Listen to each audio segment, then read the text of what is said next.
Boa noite a todos que estão assistindo a TV Barretos. Sejam bem-vindos ao programa Saúde na TV. Hoje o assunto que iremos falar é doenças mais frequentes em pediatria. E o convidado dessa noite é o pediatra, professor da Faculdade de Medicina aqui na cidade de Barretos, médico pediatra da Santa Casa, Dr. Zé Luiz Yunes. Boa noite, Dr. Zé Yunes. Boa noite, Munir. Boa noite aos ouvintes da TVB. Eu agradeço ao convite para poder responder e orientar nossa população sobre as patologias mais frequentes na nossa área médica. Muito obrigado por ter aceito o nosso convite. Doutor Yunes, no consultório, nessa época, né, que está aí no verãozão, né, as doenças infecciosas das vias aéreas, é comum ainda? Ainda é comum, principalmente as gripes, as rinossinusites, as pneumonias. O convívio hoje das pessoas, principalmente as crianças, num confinamento em creches, onde elas estão sempre em contato com muitas outras crianças, né? Acaba fazendo uma prevalência maior na transmissão das doenças respiratórias, que o agente mais comum são os vírus.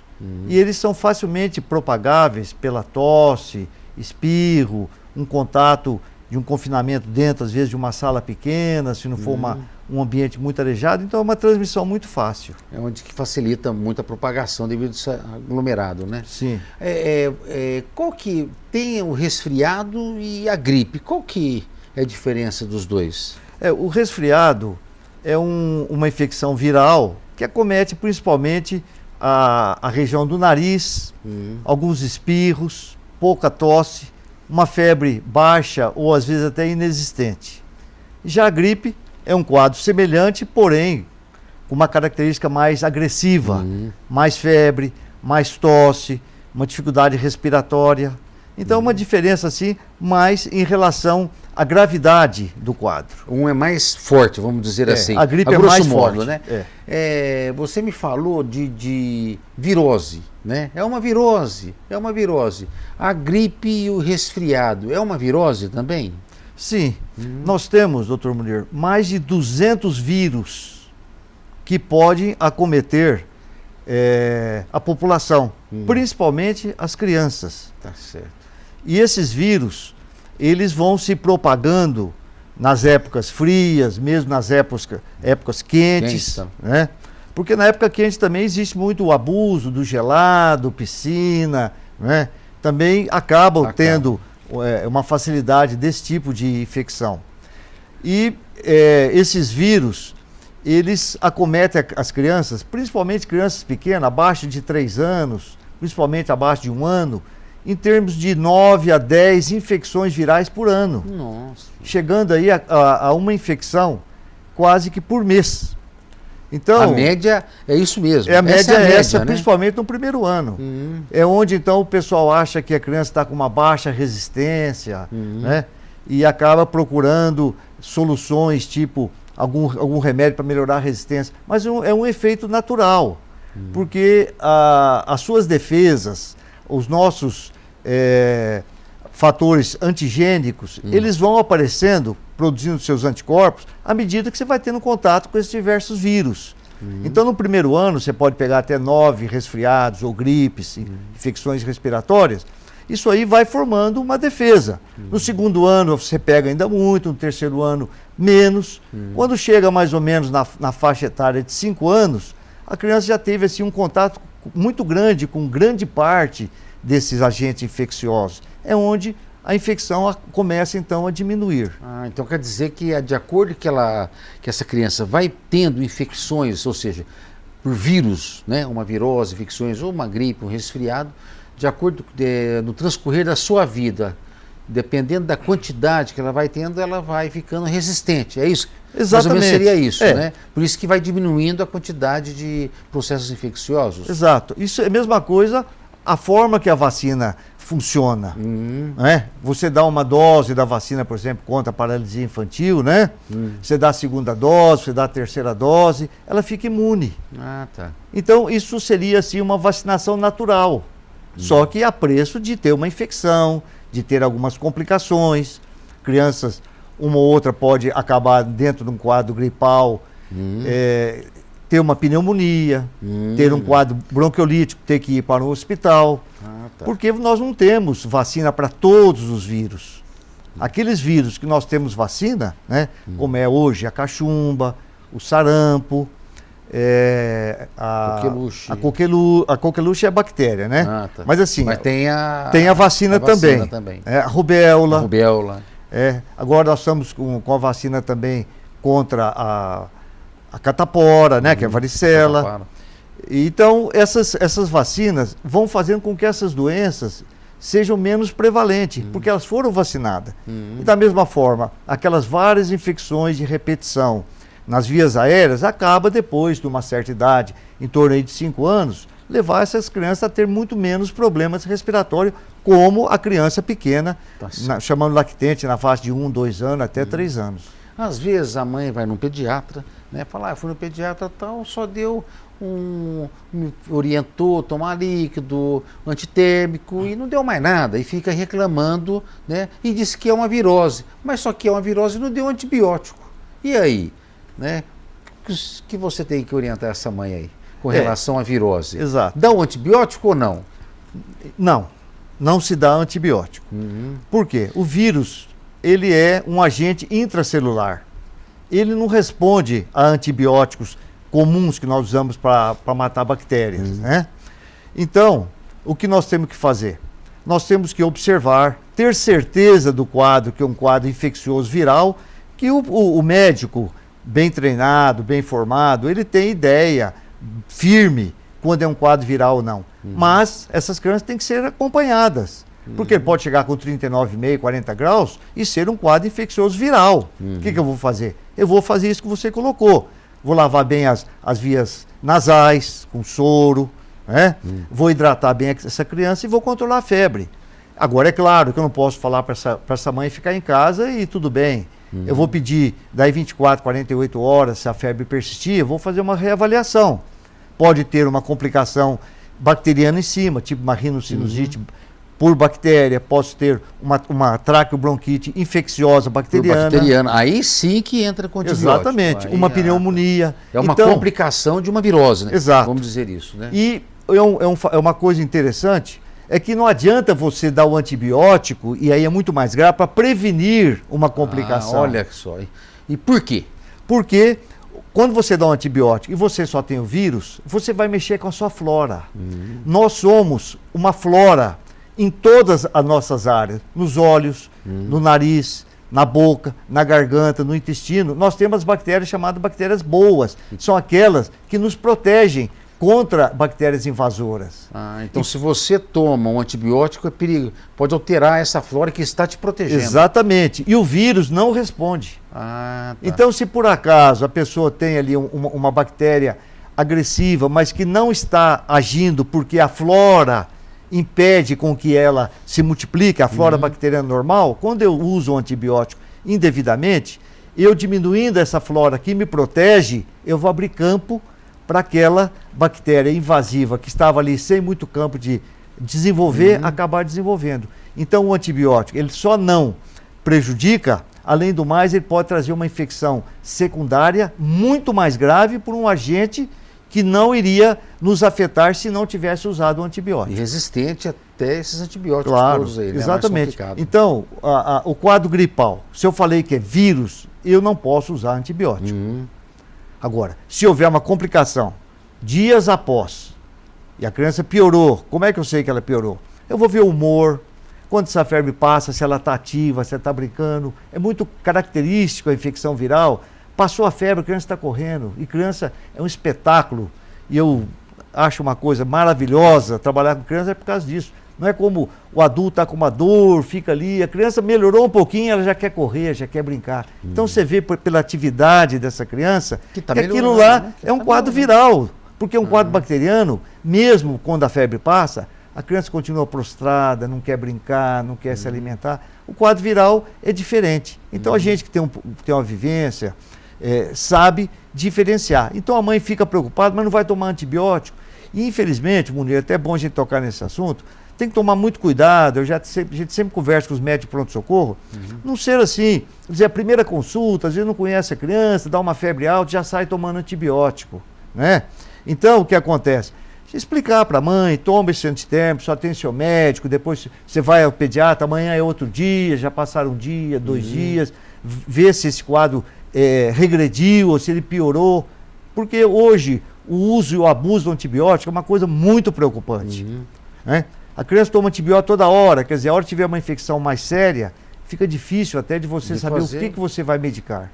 Cria resistência. Cria resistência. Né? Por isso que é importante. Então não desesperar, a mãe não pode desesperar como se o antibiótico fosse o salvador das patologias, né? Tudo tem a sua indicação. Exato. Por exemplo, virose não antibiótico não é um medicamento para tratar as viroses, né? De maneira alguma. Agora vamos supor, a mãe está em sua casa, seu filho tem uma febre, né? 38,5, né? E o que orienta, ela tenta marcar uma consulta com o pediatra e não consegue naquele dia, por exemplo, né? E o que você pode orientar para essa mãe, no caso? Já leva para o pronto-socorro ou ela pode fazer algum tipo de conduta para ver se resolve o problema dessa criança? As mães, de um modo geral, elas, principalmente depois de ter o segundo, terceiro filho, elas aprendem uma coisa muito, muito importante, que às vezes acontece muito no primeiro filho, é de sair correndo, né? Depois ela vê que não é bem assim, até porque, por exemplo, uma febre a 2 horas, ou uma febre a 3 horas, o que ela tem que fazer? Dar um antitérmico, né? Nós temos vários antitérmicos, nós temos dipirona, nós temos o paracetamol, né? Nós temos ibuprofeno. Agora, o que ela tem que fazer, e está bem orientada pelo pediatra, é usar dosagens corretas. Então, nós temos visto, por exemplo, paracetamol. Eu fiz um levantamento de 20 nomes diferentes, são 20 dosagens diferentes. Por exemplo, uma gota do padrão tem 13,8 miligramas da substância ativa. Eu encontrei uns que tinham 6 miligramas. Olha. Então, às vezes, ela dá, por exemplo, falou uma gota por quilo, mas não tem... Já não é a dosagem Exatamente, adequada. não é aquela referência. Então, ela usou um antitérmico numa dosagem não adequada. O que vai acontecer? Essa febre não vai passar, vai demorar muito para passar. Então, assim, ter com o seu pediatra os bons medicamentos, né? Administrá-lo corretamente. E tem uma coisa que virou assim, um modismo, que eu particularmente estou tentando cortar, que é intercalar antitérmico. Não é uma boa norma. Você dá um antitérmico, depois você dá outro antitérmico, ficar intercalando, né? Por quê? Porque existe, já descrita na literatura, uma chamada síndrome nefrítica do antitérmico. Seria o que assim? Uma lesão renal pelo uso... Pelo antitérmico, não anti-inflamatório, aí a gente sabe que tem essas lesões. Não, do antitérmico. Do antitérmico usado. Dipirona, um paracetamol no caso. Associados. Associados.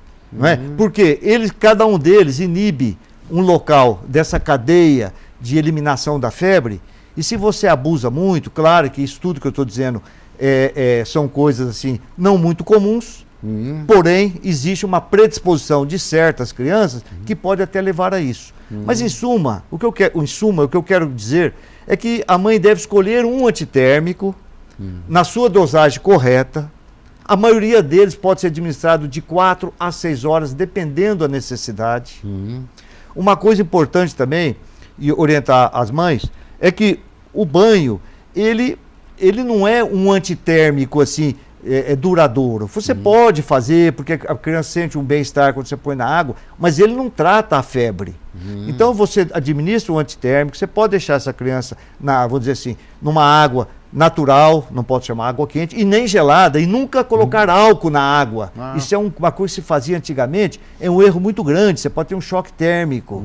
É uma água da torneira, ou até um pouquinho morna, que deixa uma meia hora, vai esfriando junto com a criança. É uma água morna que esfria junto com a criança. Junto com a criança. É uma água que fosse como se fosse dar um banho. Exatamente. E deixa ela esfriar junto com a criança. Isso. E só da criança estar sem roupa, ela está perdendo. Já está perdendo também. Para o ambiente, essa temperatura. Enquanto isso, ela acalma, o remédio começa a fazer efeito. Porque o antitérmico ele pode demorar até 1 hora, até 1h30 para abaixar essa febre. Mas a febre não é uma doença, é? Não, a febre, inclusive, é uma defesa. É uma defesa. Só que o que aterroriza as mães, realmente, é a convulsão febril. Se bem que a convulsão febril, ela não é muito proporcional à febre. Diz, teve 40 graus da convulsão. Não, você pode ter 37, 37,5. Pode ter convulsão, dependendo da pessoa, né, da criança. Dependendo da sensibilidade individual, né? Mas o que elas ficam preocupadas é essa convulsão febril, que realmente é um quadro muito desagradável. Se meu filho tiver, o seu, qualquer um, vão ficar muito chateados, né? É uma coisa que a gente não quer. Então, colocar essa criança assim, nesse período, não esperando que o banho vai terminar com a febre. De jeito nenhum, é o antitérmico. Né? Escolher, então, um bom antitérmico, doses corretas, né? Dar esse antitérmico, desagasalhar essa criança e esperar essa febre passar. E quando você dá o antitérmico, com qual temperatura? A temperatura que você deve dar é acima, vou dizer, 37,8, 39, pode dar. Aquela temperatura de pulmão na testa, funciona ou não? Para com isso, né? Exatamente, isso não funciona. É uma coisa muito subjetiva, né? E a febre, deixar a criança com um pouquinho de febre, 37,5, 37,6, está brigando, né? Exato. Né? Ela ajuda vou dizer assim, a diminuir até os agentes infecciosos. O agente infeccioso não gosta de temperatura às vezes alta. Então é até uma defesa. Agora é difícil você falar para a mãe segurar. Mas deixa a febre subir um pouquinho. Se ela vê que ela não vai chegar a 38, 38,5, você pode segurar. Não precisa ficar assim afoito para você administrar o antitérmico. E também, essas coisas nós falamos, qual antitérmico, depende daquilo que a criança aceitar melhor, a palatividade, né? Tem antitérmico que a criança não gosta, às vezes gosta do outro. Então a gente sempre diz assim, escolha um que ela aceite, use aquele na dosagem correta e aguarde. Não adianta você ficar também correndo para o médico 2, 3 horas se a criança está bem, porque ele não vai achar nada, ele vai pedir para você voltar no dia seguinte. Não adianta, né? Tem que dar um tempo para a evolução, né? E o pronto-socorro, às vezes também, aquele mundo de criança para examinar, o médico está ali para atender urgência, emergência, não está ali para fazer ambulatório, às vezes acaba receitando um antibiótico, a mãe sai satisfeita, achando que está tudo resolvido e não é bem esse caminho. Tá, joia. No outro bloco, quero que você me responda, assim, qual é a porcentagem dessas viroses que você atende no teu dia a dia, qual é a porcentagem que você tem que entrar com um antibiótico? Pode ser? Pode. Vamos para o intervalinho, já voltaremos. De volta à Saúde na TV, estamos com o pediatra Dr. Yunis, médico da Santa Casa, e o assunto que nós estamos falando é sobre doenças mais frequentes em pediatria. Né? E a pergunta que ficou pendente para esse bloco é com relação às crianças que chegam no seu consultório, que você atende no seu dia a dia, com o diagnóstico de uma virose. Qual é a porcentagem dessas crianças que tem que entrar com antibiótico? Mais ou menos. Geralmente é a virose mesmo, o importante, é o mais frequente, né? Exato. O importante é o acompanhamento. Por exemplo, quando você tem um quadro gripal, que você está com uma coriza branca e hialina, com uma febre não muito alta, com uma tosse seca, porém não muito produtiva. Com o passar dos dias, essa febre pode aumentar, aquela coriza que era branca e hialina torna-se amarelo esverdeado, a tosse intensifica, a criança fica com uma certa dificuldade, uma febre mais alta, você vê que o estado geral dela está decaindo. Então ela começou com um quadro, vamos dizer, viral, mas nós estamos sentindo piorando o quadro clínico. Está piorando o quadro clínico, já fazendo um quadro, nós chamamos de rinocinusite.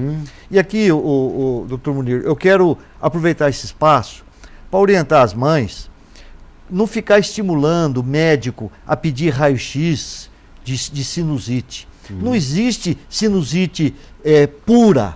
Sinusite é uma complicação dos quadros gripais. Olha que dica boa. Por quê? Porque a mucosa do nariz, a mucosa dos seios da face, é a mesma mucosa. Então, quando você tem um quadro de um quadro gripal, que vai levar uma rinocinusite, aquilo inflama tudo junto.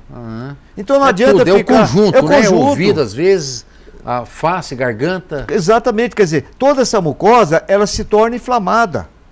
Então, a rinocinusite, e não uma sinusite, meu filho tem uma sinusite, meu filho tem sinusite, não existe, tem uma sinusite. Toda vez que ele faz um quadro gripal, infeccioso, mesmo viral, ele acaba chegando numa rinocinusite. Então, o pediatra, ele não precisa fazer raio-x, porque o diagnóstico é clínico. A rinocinusite é um diagnóstico clínico. Por que eu estou dizendo isso? Faz um raio-x hoje, faz outro daqui 1 mês, 2 meses, a imagem é a mesma. Estão mostrando o quê? Estou irradiando uma criança à toa.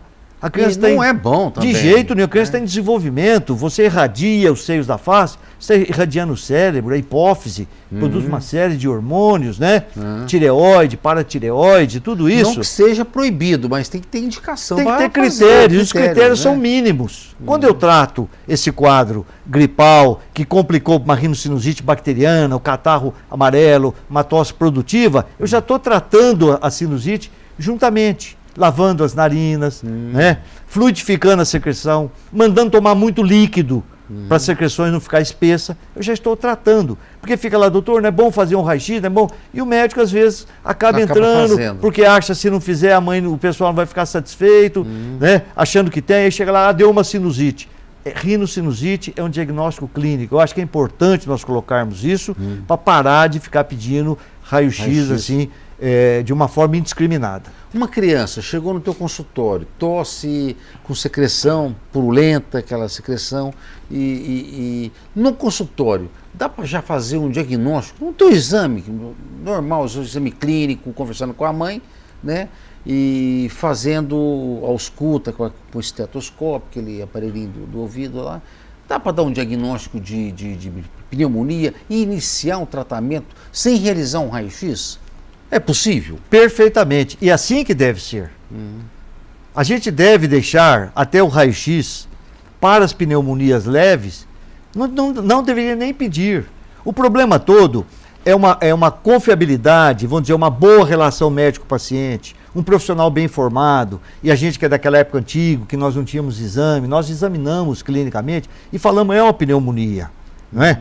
Então, quando é um cliente assim, que nós que tem confiança em você, há muito tempo com você, você diz, olha, se fizer um raio-x hoje, o radiologista pode até descrever com a pneumonia, uma coisa tão pequena que não compensa ficar irradiando seu filho.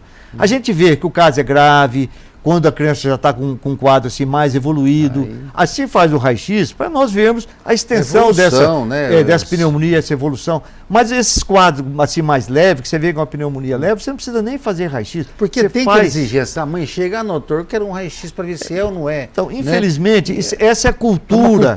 É a cultura que nós estamos vendo, e principalmente, doutor Munir, porque às vezes o médico não examina bem, a mãe vê que ele não examinou direito, ela não fica a confiança naquele exame que ele fez clínico. Então isso vai muito da sua postura, do seu conhecimento, da sua firmeza em dizer, e mandar voltar daí 24, 48 horas para reavaliar o caso. Isso tudo pesa muito, né, vou dizer assim, no desempenho do médico, para dar essa credibilidade para a família. Isso que nós precisamos. Pessoas bem formadas, pessoas centradas no diagnóstico e com firmeza, e dar, vamos dizer assim, um respaldo de segmento. Não posso dar uma receita e acabou, não precisa voltar. É isso que deixa todo mundo intranquilo. Inclusive, ainda hoje, né, a clínica é soberana. Fazendo um exame físico bem detalhado, bem feitinho, você tem um diagnóstico 70%, 80%, 80% a mais. Você chega num diagnóstico sem fazer o exame complementar. Ou seja, exame complementar é para complementar uma hipótese de diagnóstico que você já tem. Né, doutor? Claro, inclusive, eu acho que o médico bem formado, bem orientado, ele tem que ter uma crítica ao exame.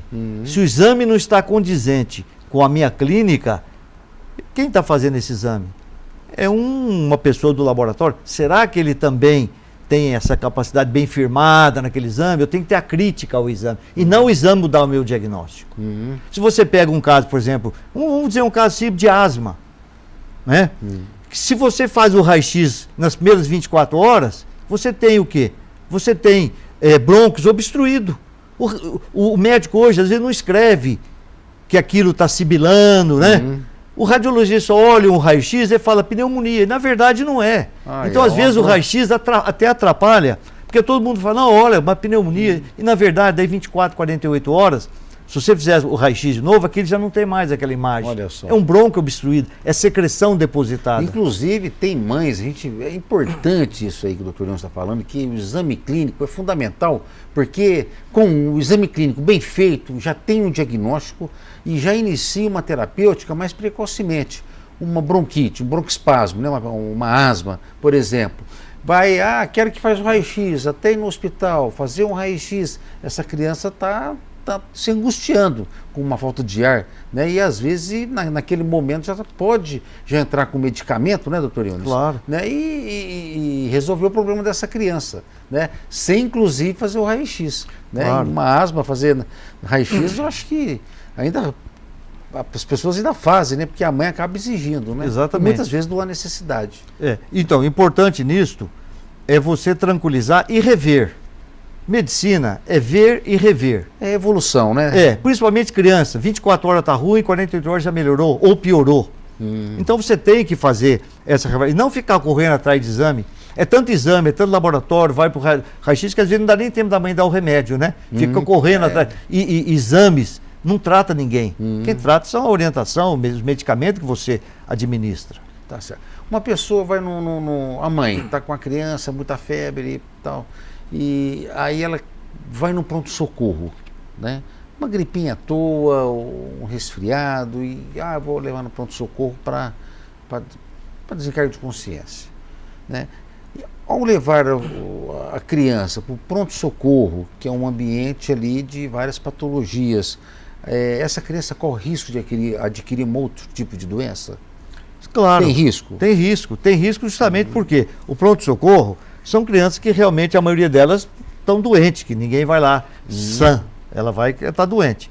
E você imagina, uma sala de espera pequena, várias crianças tossindo, não é? Aquele ambiente nem sempre assim, muito bem ventilado, ela pode acontecer. Claro que não vamos também deixar de ir um caso que precisa, por esta razão, de pegar alguma coisa. Como é que o doutor Yunis orienta assim, leva pronto-socorro? Mais ou menos. Quando a mãe não é regra, né? Não é regra, uma coisa. Quando a mãe te liga, por exemplo, né, dizendo o estado da criança, que a criança, por exemplo, está com uma dificuldade respiratória, a gente sempre pergunta até se ela está olhar o narizinho, se está abrindo, tipo assim, batimento de asa, com esforço respiratório, você vê que ela está prostrada, ou está tendo vômito seguido, falta de ar. Aí você pede, porque, lógico, o colega que está lá vai avaliar. Se a criança tiver com dificuldade, ele pode fazer um medicamento, pode fazer uma inalação, né? Mas assim, tem que ser coisas que realmente necessita ir.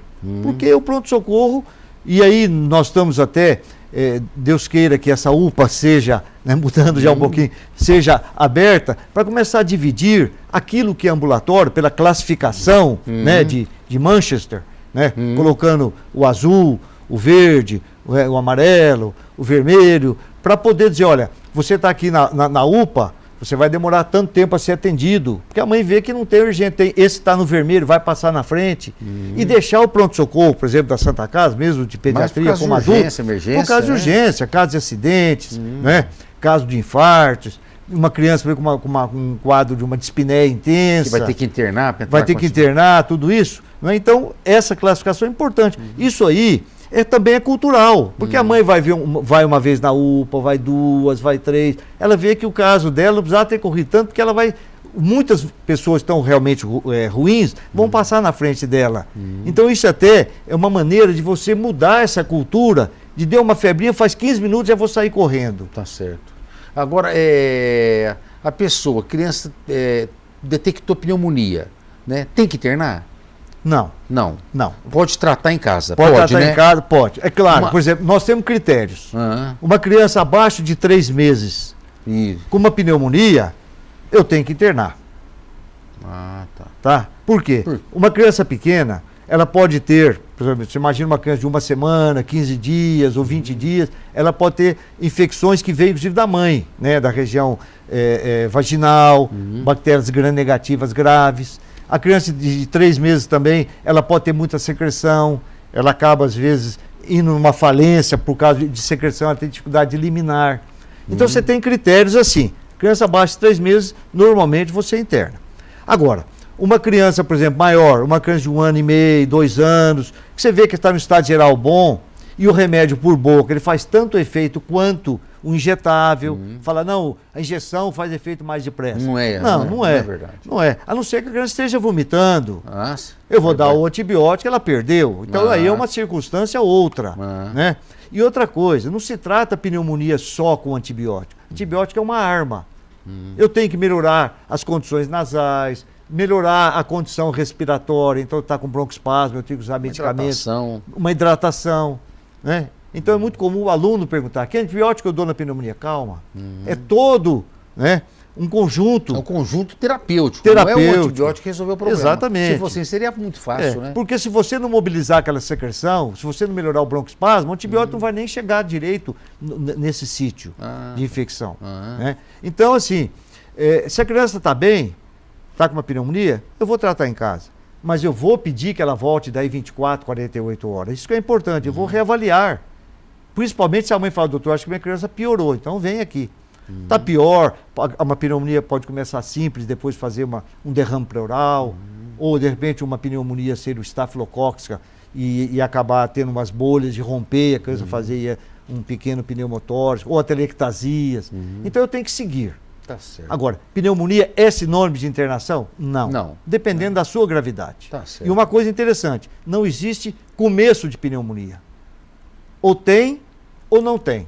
Eu posso dizer, é uma pneumonia não grave, ou é uma pneumonia mais grave. Mais grave, né? Não tem está começando uma pneumonia. Não, isso não existe. Ou instalou a pneumonia, ou já não... Exatamente. Né? Já tem pego, na cidade de Barretos, tem pego o caso de meningite? A meningite é uma doença que tem uma prevalência nas épocas de inverno, que vem às vezes epidemias. Mas você tem pontos endêmicos, né? O ano todo. Você pode ter...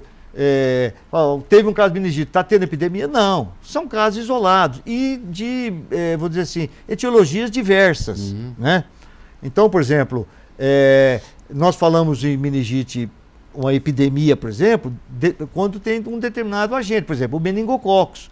Ele quando aparece, normalmente aparece vários casos, mas você pode ter uma meningite que era muito comum na minha época, hoje felizmente não tem mais, que é pós-cachumba, vírus. Olha só, 2% das crianças que contraíam cachumba tinham meningite. 2%. Você imagina, a cachumba quando vem pega incontáveis casos. Então, cachumba é quando tem inflamação, uma inflamação da parótida. Da parótida, né? Que ela dá duas complicações. É uma virose também, né? É uma virose. Duas complicações importantes. Dava meningite pós-cachumba e a pancreatite. Pancreatite. 3, aliás. E a orquite. Tá certo. A mais complicada é a pancreatite. Pancreatite, que é a mais grave também, a mais grave, que era as complicações. Com o advento da vacina, a gente hoje não vê mais complicações. Eu vejo de vez em quando uma cachumba ou outra, mas eu não vejo mais as complicações. Muito raro, né?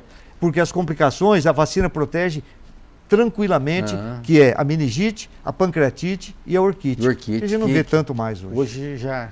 E poderia evoluir, então, a cachumba para uma meningite. Sim, teve casos. 2% acontecia isso. Puxa, com a vacinação, felizmente, que é a arma maravilhosa. Que bom. Né? E muitas mães ainda perguntam, doutor, tem que vacinar contra isso, contra aquilo? Uma vacina cara que não tem na rede. Fala, olha, toda vacina é boa.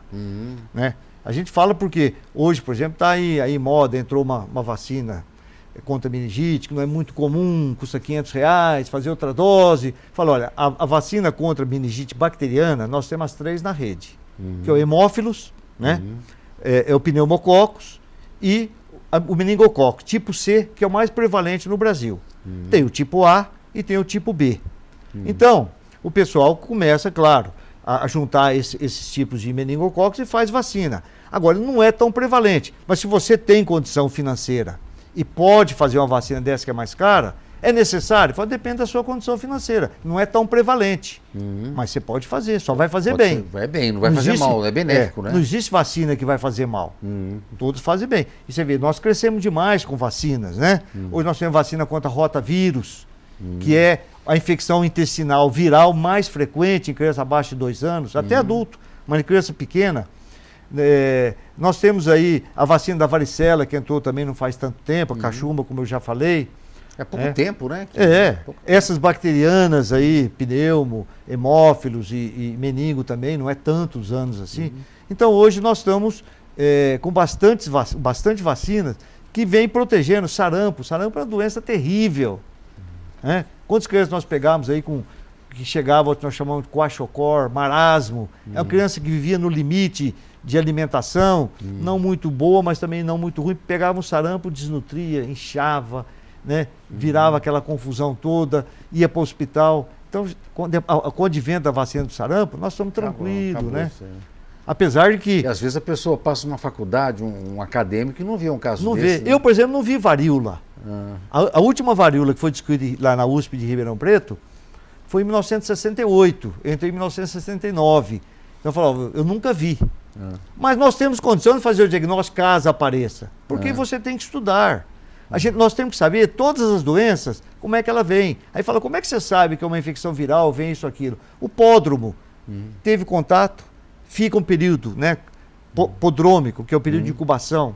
Cada uma tem seu tempo.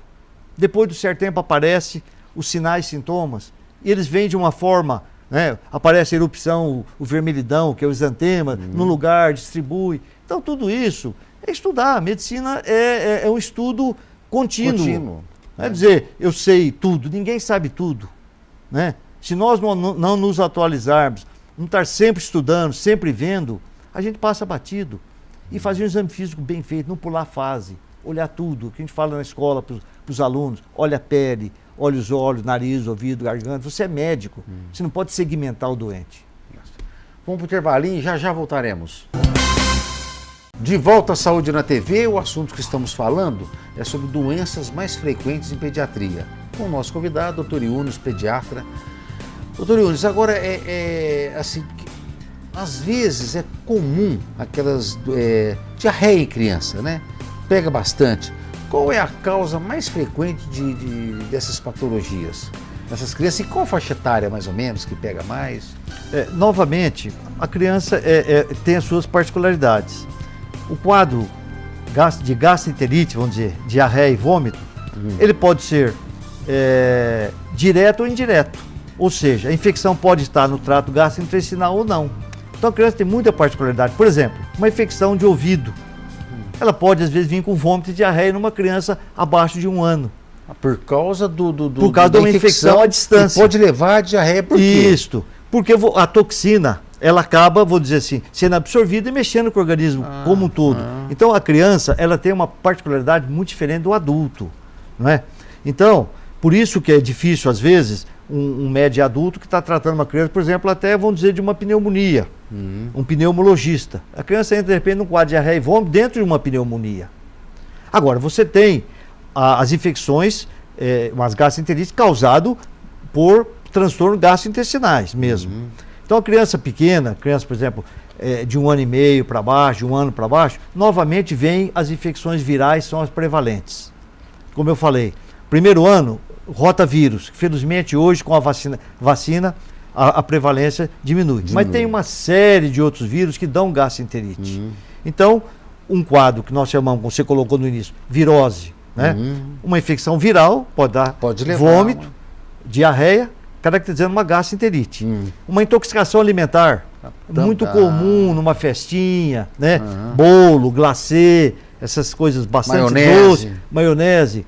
E aí vem uma gastroenterite, às vezes com história que foi numa festinha de 6 a 8 horas depois começou a entrar no quadro de diarreia e vômito. Porque você vai ingerir a toxina. Uma coisa é você ingerir, por exemplo, pegar um vírus, outra coisa é ingerir uma bactéria e demorar um período para você desencadear.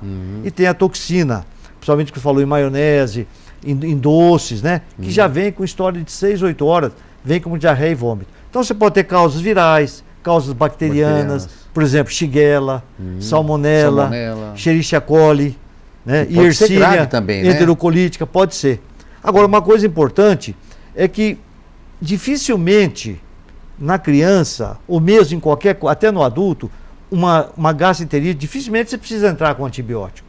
Antes disso tudo, é aquilo que nós já conversamos. Fazer uma boa hidratação, controlar o vômito, controlar a febre, fazer uma dieta específica no quadro gastrointestinal. A não ser uma criança desnutrida, com alto risco de fazer sepse, né, quer dizer, aquela infecção disseminar, a gente normalmente trata só, mesmo com cuidados básicos, de hidratação e de dieta. Né? Por quê? O que culmina uma gastroenterite que leva a criança para o hospital, normalmente é uma desidratação. Né? O que é uma desidratação? É uma consequência de perdas. Você pode ter uma desidratação por vômito puro.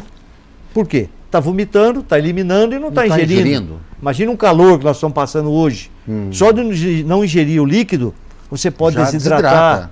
Agora imagina você vomitando. Você pode ter uma desidratação por vômito, mais diarreia e febre. Então, 3 formas de perder e não consegue ingerir. Né? Então, a desidratação é uma coisa que tem que ficar muito de olho. Porque uma criança desidratada, se for muito grave, ela pode entrar numa insuficiência renal. Falta líquido, né? O rim pode paralisar. Então, você tem que ficar de olho nisso.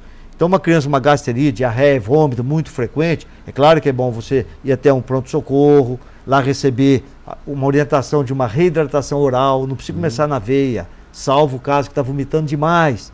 Nós temos condições perfeitas de fazer uma reidratação. E na rede pública você tem aquele soro da SEMI, né? Que é um soro que a Organização Mundial de Saúde desenvolveu. Você coloca um envelope gratuito e um litro de água ali, você vai dando em pequenos volumes. E vamos supor que não tem, no caso, esses pacotinhos de envelope para fazer uma hidratação oral. Faz um soro caseiro. Como é que faz? O soro caseiro, você tem uma medidinha de plástico que ela tem 2 tamanhos. Tem um tamanho que você coloca o sal, que é um tamanho menorzinho, e o tamanho maior que você coloca o açúcar. Numa quantidade de água, virou um soro caseiro. Não é tão rico no litro de água. Não é tão rico quanto o soro desses formulados, que tem outras coisas, mas dá perfeitamente para você reidratar uma criança num caso que não seja muito grave. Ou pelo menos para amenizar a gravidade da desidratação. Administrar em volumes pequenos, cada 15, 20 minutos. Você oferece aí 1, 2 colheres de sopa, dependendo do tamanho da criança. Faz uma pausa alimentar aí de umas 3 horas, dando só o soro. Não dê água. Aproveita a sede dela, porque ela toma o soro. A água não hidrata. Porque ela não consegue segurar, ela não consegue segurar. Você precisa ter o sal, né? Tem o açúcar. O açúcar, para você dar energia. Então, você faz uma reidratação oral e você, às vezes, consegue reverter com uma dieta simples, né? Uma sopinha, uma maçãzinha sem casca raspada, uma sopinha de legumes, né? Então, você consegue tirar essa criança. Então, o que é complicado da gastroenterite é levar a uma desidratação. É onde que, às vezes, tem que fazer internação. Fazer a soroterapia para melhorar a hidratação. Exatamente. Né? Então, assim, em suma, é isso. Também não é uma doença primariamente de antibiótico. É muito mais de você... Geralmente não usa, né? Não usa. E a diarreia por ingestão alimentar inadequada é muito comum na pediatria? É muito comum. É muito comum porque você imagina... E aí você me abriu uma brecha importante para eu falar umas coisas. Olha o calor que nós estamos passando. Imagina, e aí a gente orienta para as mães, nunca comprar, por exemplo, uma manteiga grande, uma maionese de vidro grande. Por quê? Olha a dica aí, olha a dica, né? Ela vem, pega na geladeira, traz para a mesa, chega uma criança, come, ou adulta, que lá fica, às vezes, 1, 2 horas na mesa nesse calor. Então, o que acontece? Quando ela volta para a geladeira, esse alimento já está contaminado. Então, mais a maionese, né, que tem uma facilidade de contaminação. Você tem ovo, você tem uma série de meio de cultura, vamos dizer, fáceis para um germe cair. Vou passar uma faca, a faca não é esterilizada. A mão da gente não é esterilizada. Isso aí, manuseando essas coisas. Então, o que nós falamos no verão? Compra compotas pequenas, para que dure pouco tempo, não ir e voltar na geladeira várias vezes. O risco de contaminar é muito menor. Muito exatamente. Menor. Aí entra as infecções, as toxinfecções alimentares dentro de casa. Mas tudo certinho. Fica muito tempo exposto. Sai da geladeira de 2 a 8 graus e cai no ambiente a 35 graus, fica lá 1, 2 horas, começa a deteriorar. Então isso é uma coisa muito importante. É uma dica muito boa. O ovo deve ser sempre cozido, principalmente criança pequena. O ovo é um portador de salmonela. Você vê que nós, orientando a puericultura, começamos o ovo na faixa aí de 7, 8 meses, gema de ovo cozida, pensando principalmente na salmonela. Da salmonela. Isso, porque o frango, a galinha, as aves, elas são portadoras. Salmonela, para elas, é natural. Isso pode contaminar o ovo. Tá, joia. Vamos para um breve intervalo e já voltaremos. De volta à Saúde na TV, o assunto que estamos falando é sobre doenças mais frequentes em pediatria, com o nosso convidado, o pediatra Dr. Yunes. Bom, Dr. Yunes, agora vamos falar um pouquinho de vacinação, né? Falar para as mães assim, qual a importância, né, da vacinação? Por que ela é tão importante assim? A única forma que nós temos, naquilo que eu comentei, que a criança pega porque tem contato com mais de 200 vírus espalhados aí no nosso universo, a única forma de nós prevenirmos as doenças é vacinando. Por quê? Porque já é uma forma de contágio. Só que é um contágio feito por um determinado agente que ele vai desenvolver a capacidade do organismo produzir aqueles anticorpos sem causar doença. Não é? Então eu pego, por exemplo, o vírus da gripe, né? Você vê que todo ano existe a vacinação contra a gripe. Certo. Né? Pessoal, eu vacinei, acabei pegando gripe. É claro que a gente sabe que a vacina ela é feita com os vírus do ano anterior. Junta-se aqueles mais prevalentes, constitui-se uma vacina e aplica. Às vezes tem algum ano que pode não ter nenhum daqueles vírus que nós formulamos a vacina. Mas mesmo assim, nós temos reações cruzadas. A pessoa toma a vacina e contraiu uma gripe que não foi daquela, que não estava naquela vacina. Não estava na vacina, isso pode acontecer, né? Pode, veio um outro vírus. Mas mesmo assim, nós temos reações cruzadas que de forma direta ou indireta protegem. Né? Então, a importância da vacina é você ir criando anticorpos, uma dose. Você vê que normalmente, abaixo de 1 ano, você repete muitas vezes. Você está sempre ativando a memória imunológica. Então, por exemplo, vamos pegar a paralisia infantil, que hoje até mudou. O Brasil era o único país que começava com vírus vivos. Vírus vivo, que é o vírus da polio. Os países da Europa sempre fizeram primeiro a Salk. A Salk é o vírus da paralisia morto. Por quê? Porque viram que alguns casos, muito raros também, de desenvolver a paralisia pela vacina. Olha, o morto. Não, o vivo. O vivo. O vivo. Então os países na Europa sempre faziam a Salk, que é o vírus morto. Então no Brasil... vivo atenuado, né? Mas então mesmo assim escaparam alguns casos. Então hoje no Brasil mudou. As 2 primeiras doses são com vírus morto. Tá. Por quê? Porque você já deixou o organismo preparado para receber o vírus atenuado e não tem nem aquela chance mínima que existia. Zero, né? Que já era quase zero de acontecer. Então hoje, uma das novidades foi essa, fazer a Salk, que são 2 vacinas injetáveis intramuscular, a partir da 3ª dose que você começa com o vírus vivo. Para garantir mesmo, se escapar um caso, ela claro, e ele é muito boa, o Zé Gotinha. Só que nós estamos começando com 2 doses do vírus morto para não ter risco nenhum que era muito pequeno, mas já teve caso descrito. E como a medicina, ela não vê só uma questão populacional, também individual, se você tem algum risco, vamos melhorar. E assim foi feito. A outra vacina importante é a hepatite B, que é uma doença sexualmente transmissível. E para criança, a partir de que faixa etária? Eu já faço no berçário. No berçário. No berçário. Quando a criança nasce, eu já faço a hepatite B. Depois eu vou seguir as demais doses no posto de saúde, pois toma mais 2 doses. E é gratuito, né? Tudo gratuito. Né? A BCG, que é a vacina contra a tuberculose, que eu já faço junto com o teste do pezinho, na primeira semana. Já faz o BCG. A polio, que você começa então, como nós falamos, no segundo mês de vida, junto com tétano, coqueluche, na tosse comprida. Né? E hoje, caso de coqueluche, tá raro, né? Mas consegue, ainda aparece. Aparece ainda? Aparece. Não aquela prevalência. Aqui em Barretos, ainda pega de vez em quando pinta. Um caso de coqueluche. Por que aparece? Por falta de vacinação? Por exemplo, é muito comum ela aparecer em criança abaixo de 6 meses que não completou a vacina. Ah, então é por isso. A poliomielite, tem caso de poliomielite? Não. Não tem? Não. Né? Porque fez a vacinação. Fez a vacinação. E outra coisa, a poliomielite, o fato de você vacinar uma população toda, aquele vírus, ele é eliminado também na rede de esgoto e você acaba tendo uma proteção, vou dizer, até de outras pessoas, né? Você tem essa Estava sendo erradicado praticamente. Exato. É isso, né? Agora a pessoa tá, a criancinha, a mãe chega naquelas campanhas de vacinações e aí a mãe, o filho tem febre, ela pode levar para vacinar ou não? Então, a criança, por exemplo, se for uma febre de um resfriado comum, banal, né? E for uma campanha que vai ser só aquele dia, alguma coisa, não tem problema. Agora, você não deve vacinar, por quê? Uma criança vai ser vacinada com uma doença, sendo que a vacina está na rede o ano inteiro.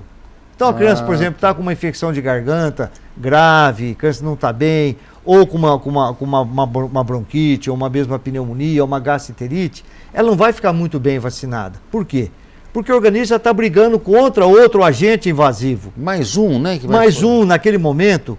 E como eu digo, você tem a vacina em todos os postos, o ano inteiro, o bom senso mostra, e assim deve fazer, no sentido de esperar essa criança melhorar. Você atrasar 3 dias, 5 dias, uma semana, não vai fazer diferença, porque se você vacina numa condição não muito adequada, você vai achar que ela está vacinada e ela não está bem vacinada. Então, assim, uma criança com uma infecção aguda, né, ela não deve ser vacinada porque a vacina não vai desaparecer, a vacina está aí. Agora, um resfriado comum, um resfriado, não uma gripe muito forte, gripe, né? Aí sim pode numa campanha. E vamos aproveitar e falar, por que campanha? Campanha, ela foi iniciada justamente para pegar aquelas pessoas que não andavam com o calendário em dia. Falaram, doutor, meu filho está com as vacinas em dia, eu preciso ir na campanha. É bom ir, incentiva, né? Vai tomar mais uma gotinha, não vai fazer mal, vai fazer bem. Leva com isso outras pessoas.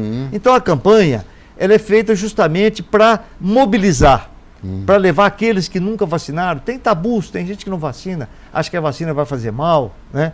Então, é vacinar de preferência com a saúde plena para que ela tenha uma boa resposta a essa vacina.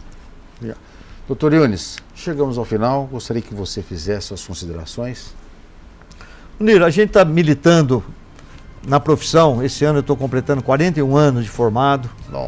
Tive, assim, vou dizer, o privilégio de ser convidado pela Faculdade de Medicina de Barretos. A gente está tentando fazer um trabalho com os alunos hoje do 4º ano, ensinando um pouco de pediatria, exame físico, a semiologia, que é básico.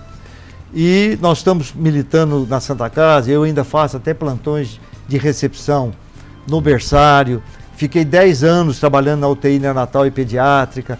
Então a gente fica feliz porque nós entendemos a saúde, no caso a pediátrica, uma coisa de muita responsabilidade. Então cada vez que a gente chega a um programa, que a gente pode conversar com a população, felizmente eu tenho uma clientela muito extensa, a gente no consultório tenta explicar, tenta fazer o melhor. Então a gente só tem que agradecer essa oportunidade e tentar, dentro desse período que a gente adquiriu uma experiência, tanto de formação, de residência, como também de vida, né, e sempre procurando atualizar, trazer um pouquinho dessa orientação para a população de Barretos, fazer as coisas pelo menos de uma maneira que possa mostrar que nosso país está desenvolvendo culturalmente, inclusive na saúde, né, porque a cultura, ela abrange tudo, né, desde artes, saúde. E eu via muitos pessoal antigo, na época do frigorífico, vinha aquelas inglesas, já com o diagnóstico feito. Doutor, vim trazer meu filho que está com sarampo. Mas ela trazia ao médico, ela não medicava. Então você vê, que era um pessoal que lá, né, na cultura deles, já tinha muitas informações. E nós, às vezes, pecamos um pouquinho por não passarmos isso. Claro que melhorou muito. Você vai nas unidades hoje, você tem panfletos, tem orientações, você tem grupos, grupo de gestante, grupo de vacinação. Então, melhorou muito. Mas a gente está tentando aí contribuir um pouquinho mais nessa orientação geral. Tá, joia. Muito obrigado, doutor Yunes. Obrigado pela explanação. Muito obrigado a todos que estão nos assistindo. Obrigado pela audiência e até a próxima quarta-feira. Tchau!